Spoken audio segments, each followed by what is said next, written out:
नमस्कार दोस्तों, banking help में स्वागत है। एसबीआई पर्सनल लोन जो अपने कस्टमर्स को देता है उसमें मिनिमम मंथली इनकम चाहिए होता है 15,000 या उससे ज़्यादा। जिसका सैलरी 15,000 से कम है उसका क्या?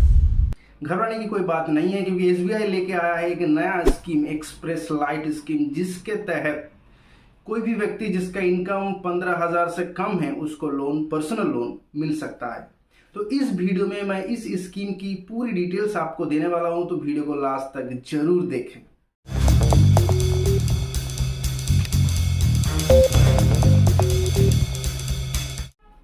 तो इस स्कीम में लोन लेने के लिए मिनिमम सैलरी होनी चाहिए 7,000 या उससे ज़्यादा, और मैक्सिमम सैलरी होनी चाहिए 15,000 से कम, यानी कि 14,999 हो सकता है मैक्सिमम सैलरी। तो अगर आपका सैलरी 7,000 से लेकर 15,000 के बीच है तो आप इस स्कीम के अंडर पर्सनल लोन बैंक में अप्लाई कर सकते हैं। तो किस किस को इस स्कीम के अंडर लोन मिल सकता है? हर एम्प्लॉय जो स्टेट गवर्नमेंट में काम करता है, सेंट्रल गवर्नमेंट में काम करता है, या फिर कॉरपोरेट एम्प्लॉय यानी कि कॉरपोरेट में जो काम करता है और जिसका खाता, सैलरी अकाउंट ऑब्वियसली एसबीआई में मेंटेन्ड है, यानी कि एसबीआई में है और उसका रेगुलर सैलरी एसबीआई में ही आता है, उसी को इस स्कीम के अंडर लोन दिया जा सकता है। इसमें एक बात और नोट करना है कि वो सब एम्प्लॉय परमानेंट एम्प्लॉय होनी चाहिए। नॉन परमानेंट एम्प्लॉय को इस स्कीम के अंडर लोन नहीं मिल सकता है। हालांकि एसबीआई ने नॉन परमानेंट एम्प्लॉय को भी लोन देने का प्रबंध किया है, वो दूसरी स्कीम के अंडर। तो अब इसमें मैक्सिमम लोन कितना मिलता है? देखिए, मिनिमम लोन अमाउंट स्टार्ट होता है 25,000 से और मैक्सिमम होता है 1,80,000, यानी कि इसमें इस स्कीम के अंडर आपको ज्यादा से ज्यादा 1,80,000 तक का लोन मिल सकता है। सब्जेक्ट टू कंडीशन, यहाँ पे एक कंडीशन है कि आपकी सैलरी का 12 टाइम्स और ईएमआई एनएमआई रेशियो 40% के हिसाब से कैलकुलेट की जाएगी। इन दोनों में से जो अमाउंट कम होगा उसी को एज ए लोन सैंक्शन की जाएगी। अगर आपको पता नहीं है कि एसबीआई पर्सनल लोन किस तरह से कैलकुलेट करते हैं, ईएमआई एनएमआई रेशियो होता क्या है, तो इसके ऊपर मैंने ऑलरेडी एक वीडियो बना के रखा है, ऊपर दिखाएगा आई बटन पे क्लिक करके आप देख सकते हैं। तो इसमें लोन ड्यूरेशन होता है 3 इयर्स, यानी कि 36 इंस्टॉलमेंट में लोन को चुकाना होता है। अब आता है इंटरेस्ट रेट के ऊपर।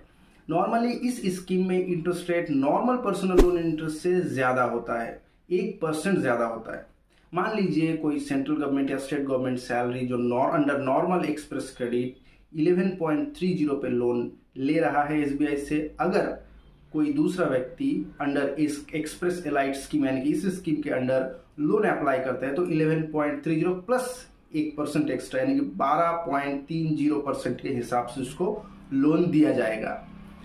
तो प्रोसेसिंग फी कितना होता है? नॉर्मली प्रोसेसिंग फी होता है 1.5% of the loan amount plus GST, और मिनिमम प्रोसेसिंग फी लगता है 1000 प्लस जीएसटी, यानी कि 1180 रुपया होता है मिनिमम प्रोसेसिंग फी।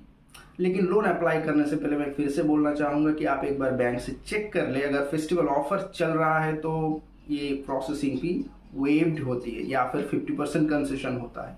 तो एक बार आप लोन अप्लाई करने से पहले नियरेस्ट एसबीआई में जाके एक बार इंक्वायरी कर ले। तो डॉक्यूमेंट कौन कौन से चाहिए? नॉर्मल सा डॉक्यूमेंट आपको जो पर्सनल लोन में लगता है, यहाँ पे भी सेम डॉक्यूमेंट चाहिए होगा। 2 फोटोग्राफ, इनकम डॉक्यूमेंट्स और केवाईसी डॉक्यूमेंट्स आपको बैंक में सबमिट करना होता है। और बाकी all other terms and conditions normal personal loan के जैसा ही है। अगर आपको पर्सनल लोन के बारे में और भी ज्यादा जानना है तो ऊपर दिखाएगा आई बटन पर क्लिक करके देख सकते हैं। तो आई होप इस वीडियो देखकर आपको बहुत सारी जानकारी मिली होगी। तो वीडियो को लाइक करें, शेयर करें अपने दोस्तों के साथ, और एक रिक्वेस्ट, अगर आप इस चैनल में नए हैं तो चैनल को सब्सक्राइब जरूर करें।